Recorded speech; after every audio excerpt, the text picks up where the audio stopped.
অপরকে কাঁদালে আপনাকে কাঁদতে হবে, লিখে নিন, অনেক বেশি কাঁদতে হবে। অন্যের চোখের জলের যদি কারণ হন, আপনাকে বহু জন্ম কাঁদতে হবে। এই হিসাবটা করবার জন্য সাধু শাস্ত্র, এই ভাগবত, অন্য কিছু নাই। আমাদের সংস্কার করার জন্য। পৃথিবীতে মৃত্যু চিন্তা মানুষ বাদে ইতর প্রাণীদের আছে? ইতর প্রাণীরা মরবো এই চিন্তা করে? কোনোদিন করে না। ওদের মৃত্যু চিন্তা নেই। মানুষকে দিয়েছে কেন? মরতে তোমাকে হবেই। অন্তত মৃত্যু চিন্তাকে সামনে রেখে নিজেকে সংশোধন করো। আচ্ছা, পশু পাখিদের জন্য ভাগবত হয়, কখনো জন্তু জানোয়ারদের জন্য? ধর্ম কর্ম শাস্ত্রের উপদেশ জন্তু জানোয়ারের জন্য হয়? মানুষের দিল্লিতে একবার, যেখানে রাষ্ট্রপতি ভবন, ওই রোডে একবার একজন মানুষ মূত্র ত্যাগ করেছিল, আর তাকে জরিমানা দিয়ে জেলে পোরা হচ্ছে। ও তখন বলছেন, আচ্ছা মানুষ শ্রেষ্ঠ না ঘোড়া শ্রেষ্ঠ? ওনাকে যে ম্যাজিস্ট্রেট সাজা দিচ্ছে তাকে প্রশ্ন করছে এই লোক, মানুষ শ্রেষ্ঠ না ঘোড়া শ্রেষ্ঠ? বলে মানুষ শ্রেষ্ঠ। বলে ঘোড়া তো এই রাজপথে প্রায় প্রস্রাব করে দেয়, তার কোনো সাজা নেই, জেল জরিমানা নেই, আমি মানুষ আমার জন্য কেন? এর উত্তর কি? এর উত্তর, মানুষ ব্যতীত অন্যের জন্য নিয়ম কানুন শাস্ত্র নয়। একমাত্র মানুষ কেন? তোমাকে মানতে হবে, তাই তুমি মানুষ। যদি না মানো, আকারে মানুষ হলেও তুমি মানুষ নও। যদি তুমি মান্যতা না দাও, তোমার ভিতরে যদি মান্যতা না থাকে, না মানো তুমি গুরুজনকে, শ্রেষ্ঠজনকে, আদর্শকে, সত্যকে, ত্যাগকে যদি না মানো, তুমি আকারে মানুষ হলেও আজও মানুষ হতে পারোনি। মানব কাকে বলে? মানে তাই মানব। মানি কি আমরা আজ? ভাগবত অন্য কিছু নাই। ভাগবত আমাদের মানুষ হতে শেখায়। ভাগবত আমাদের মনুষ্যত্বকে জাগরণ করতে শেখায়। যদি মানুষ হতে পারেন, আরে ভয় কি গো? 18 বছরের যুবক কিশোরত্ব ছাড়িয়ে কেবল যৌবনে পদার্পণ করেছে। আজ পর্যন্ত শুনেছেন ফাঁসির মঞ্চে কালো কাপড় মাথায় না দিয়ে, জল্লাদকে না ডেকে, নিজেই সেই হাসি মুখে ফাঁসির দড়িটা গলায় পরিয়ে দিয়েছিলেন গান গাইতে গাইতে। ইনি ভারতবর্ষের বিপ্লবীদের অন্যতম প্রথম শহীদ ক্ষুদিরাম। ক্ষুদিরাম ফাঁসির মঞ্চে নিজের গলায় পরিয়েছিলেন নিজের ফাঁসির দড়ি। মৃত্যু যাদের হয়, মৃত্যুদণ্ড যাদের হয়, তাদের শেষ ইচ্ছা পূরণের একটা সুযোগ থাকে। উনি জেলারের কাছ থেকে চেয়ে নিয়েছিলেন, আমার ফাঁসির দড়িটা জল্লাদ নয়, কারো কাপড় নয়, আমি গলে পরিয়ে দেব। তার একটাই কারণ, আমি মরি না। গীতা আমাকে শিখিয়েছে, আমি ছোটবেলা থেকে গীতা পড়ে শিখেছি, আমার মৃত্যু নয়, আমি আত্মা, আমি শরীর নয়। তো আমি যদি শরীর না হই, আত্মা হই, আত্মার জন্ম মৃত্যু আছে, আত্মার ভয় শোক আছে, আছে শরীরের। আমি পোশাক বদলাই, কিন্তু দেহ কি বদলাই? ছোটবেলা থেকে কত পোশাক বদলেছেন, দেহ কি বদলেছেন ছোটবেলা থেকে পর্যন্ত? দেহটা একই, পোশাকটা পরিবর্তন হয়। তেমনি আত্মার তো শোক মোহনে সেই আত্মজয়ী 18 বছরের ক্ষুদিরাম, তিনি মৃত্যুকেও পর্যন্ত জয় করেছিলেন। আমরা ভয় পাই কেন? আমাদের ভিতরে মোহ আছে। তাই মোহ আছে কেন? অজ্ঞানতা আছে কেন? আমরা শাস্ত্র জ্ঞানকে সাধন উপলব্ধিতে আনতে পারিনি। আমি আপনাদের কাছে অনুরোধ করব, বেশি সময় নেব না, আসুন ভগবানের চিন্ময় বাণীকে গ্রহণ করি। আর সেই বাণী একটাই, মামেকং শরণাং ব্রজ, ভগবানের চরণে শরণাগত হও। শরণাগত হলে আর ভয় নেই। মনে পড়ে তো, শরণাগত এমন একটি ধর্ম, অর্জুন তুমি আমার চরণে শরণ নাও। শরণ নিলেই তোমার জীবনের পরম কল্যাণ হবে। আমি অপূর্ব একটা লীলা বলেই আজ পাঠ বিশ্রাম করব। লীলাটি আপনাদের একটু কষ্ট হলেও শুনতে হবে, সময় অতিবাহিত হলেও সামান্য একটু আস্বাদন স্পর্শ করতেই হবে। আপনারা ভাগবতের একটি লীলার, তার ইতিহাস, তার তত্ত্ব আমরা খুব সংক্ষিপ্ত রূপে একটু স্পর্শ করব। আপনাদের মনে আছে, ভগবানের অষ্টমহিষী বরা, শ্রেষ্ঠ মহিষীগণের মধ্যে 2 জন অনন্যা। দ্বারকাধীশ শ্রী গোবিন্দের ভগবানের 8 জন মহিষী অর্থাৎ প্রেয়সী বরার মধ্যে 2 জন শ্রেষ্ঠ। একজন রুক্মিণী, আরেকজনকে সত্যভামা। সত্যভামা এবং রুক্মিণী, এরা দুজন প্রেয়সী বরার মধ্যে বরা অর্থাৎ শ্রেষ্ঠা, রূপে গুণে অনন্যা, মহিমায় অনন্যা। নারদ মাঝে মাঝে দ্বারকায় আসতেন। কে আসতেন? আর নারদ যেখানে যাবে ও কিছু ঘটাবেই। নারদ যেখানে যাবে কোনো কিছু একটা ঘটাবেই। নারদ গগনলোক থেকে আসতে গিয়ে উনি একটা পারিজাত পুষ্প পেয়েছিলেন। কি পুষ্প? আমি একটু মন দিতে বলছি, ঘটনাটার মধ্যে অনেক ইতিহাস, অনেক তত্ত্ব লুকানো আছে। কি পুষ্প? পারিজাত। এই পারিবাস পুষ্প আমাদের জগতে ছিল না।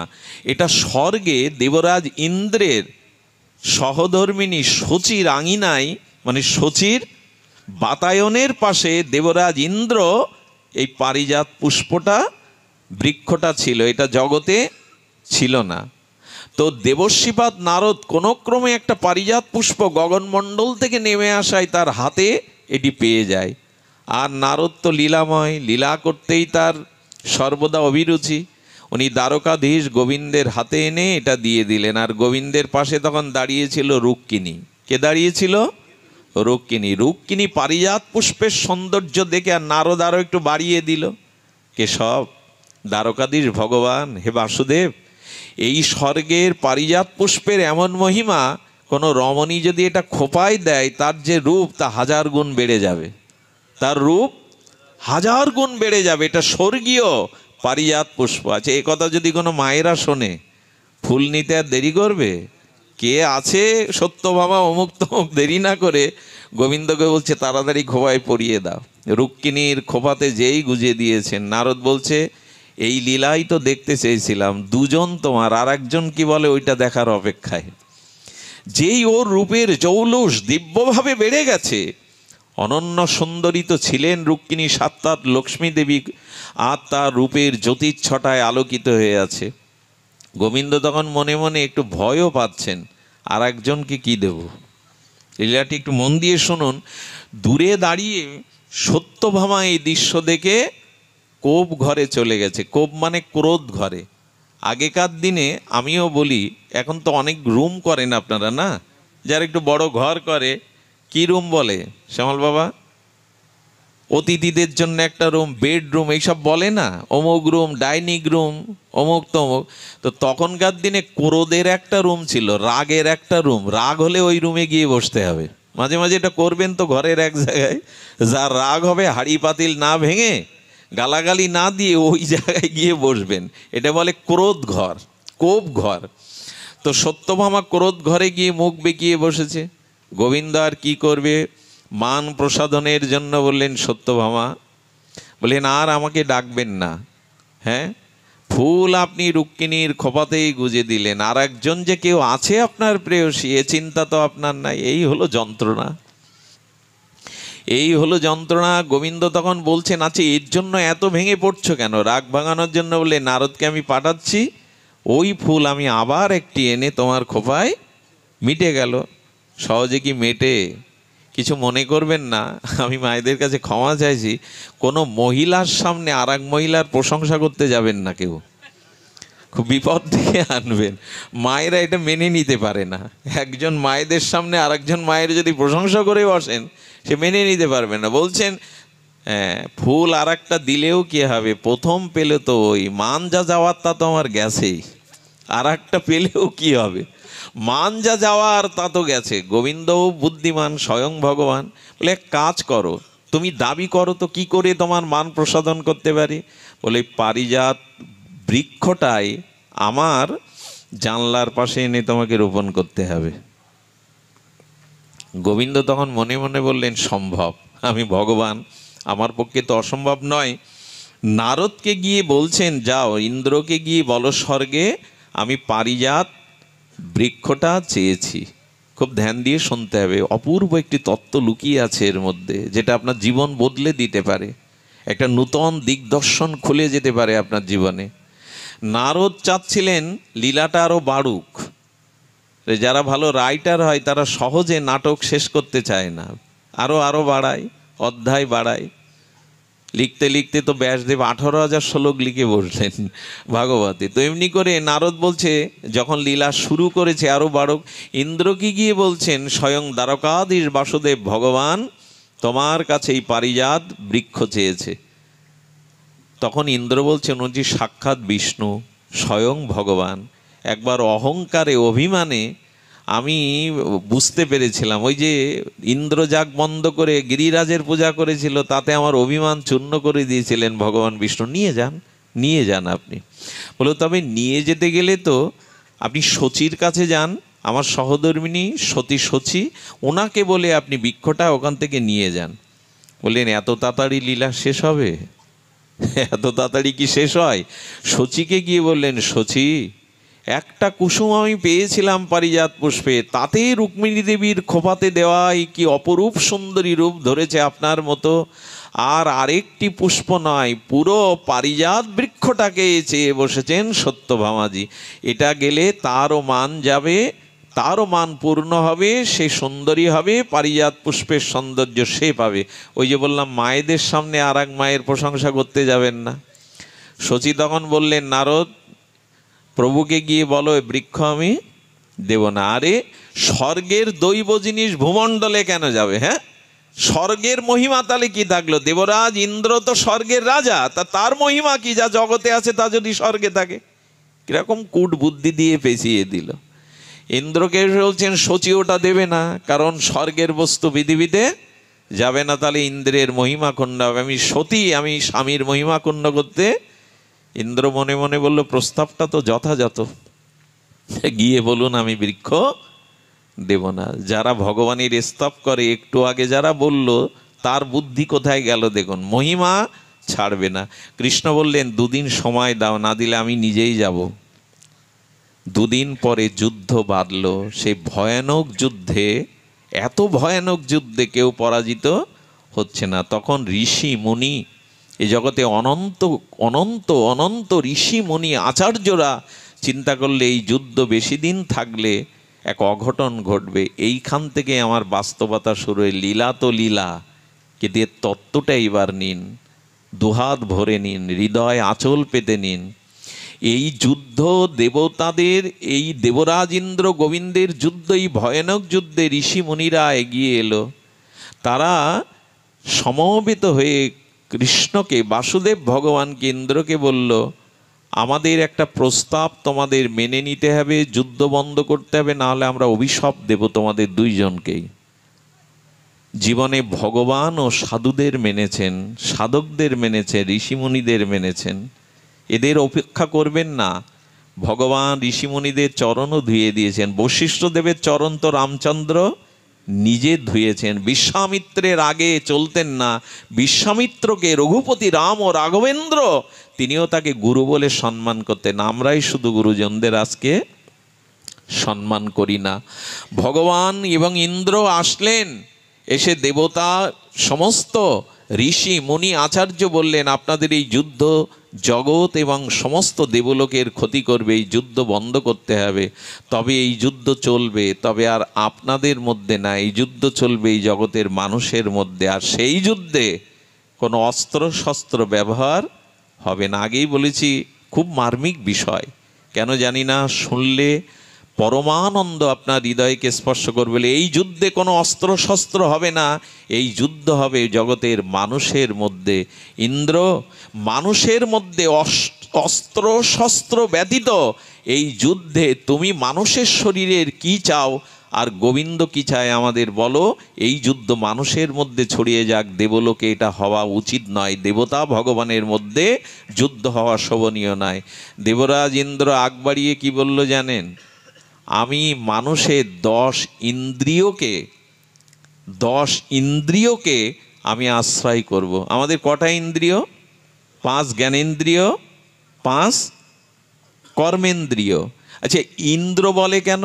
এই দেখুন, ইন্দ্র চাইছে মানব শরীরে এই যুদ্ধ টিকে থাকবে, অস্ত্র শস্ত্র না। আমি ইন্দ্ররূপে এই যে চোখ কান নাক মুখ, চোখ আমাদের যে জ্ঞানেন্দ্রিয়, পাত পানি পায়ু উপস্থ যে আমাদের কর্মেন্দ্রিয় এবং জ্ঞানেন্দ্রিয়, এই ইন্দ্রের পর ইন্দ্র দাবি করলো আমি আরেকটি ইন্দ্র চাই, মানুষের মন রূপ ইন্দ্রতে আমি অবস্থান করতে চাই। এদেরকে ইন্দ্র বলে এই কারণে, কারণ আমাদের এই ইন্দ্রগুলিতে কে বসে আছেন? ইন্দ্রই বসে। কি বলি আমরা? কর্ণেন্দ্রিয় বলি কি না?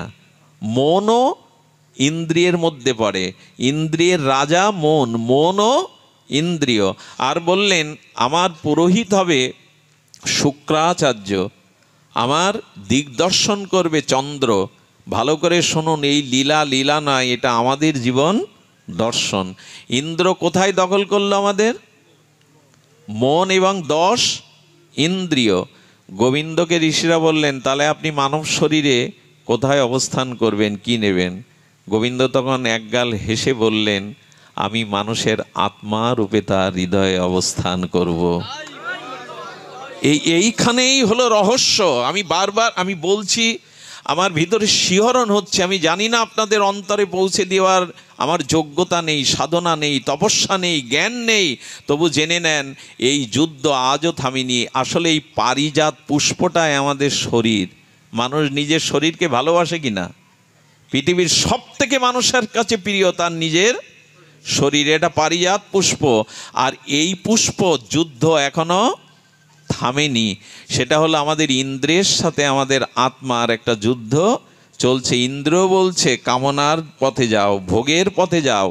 শুক্রাচার্য দত্তগুরু ভোগের পথে আমাদের ইন্দ্রগুলো, চোখ কান নাকগুলো চলে যাচ্ছে।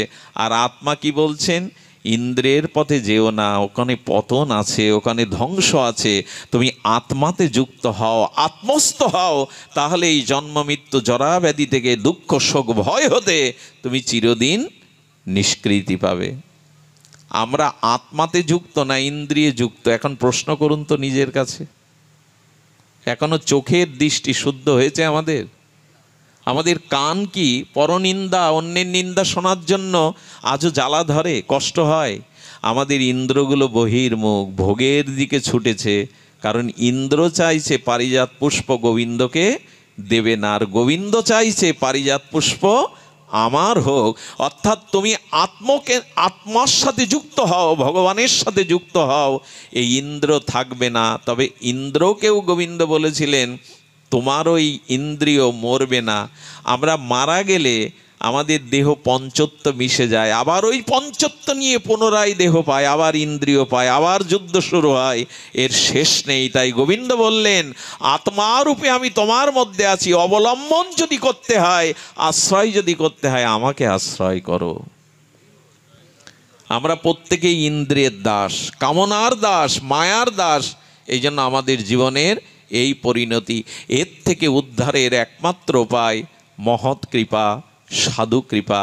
আর এটি করতে গেলে আমি এটি দিয়েই পুষ্পাঞ্জলি, আমি বাণীর অঞ্জলি দিচ্ছি। আমাদের গীতা আমার সম্মুখে আজ, এই জন্য গীতার একটি বাণী দিয়েই পুষ্পাঞ্জলি দেই। যৎ করোষি যদ নাসি যজ্জুহোষি দদাসি যৎ যৎ তপস্যসি কন্তেও তৎকুরুষ মদার্পণাম। হে অর্জুন, তুমি যা খাও, যা আহার করো, যা যজ্ঞ করো, যা কিছু করো, আমাকে অর্পণ করে করো। আসুন না এটা আজকে নিয়ে যাই।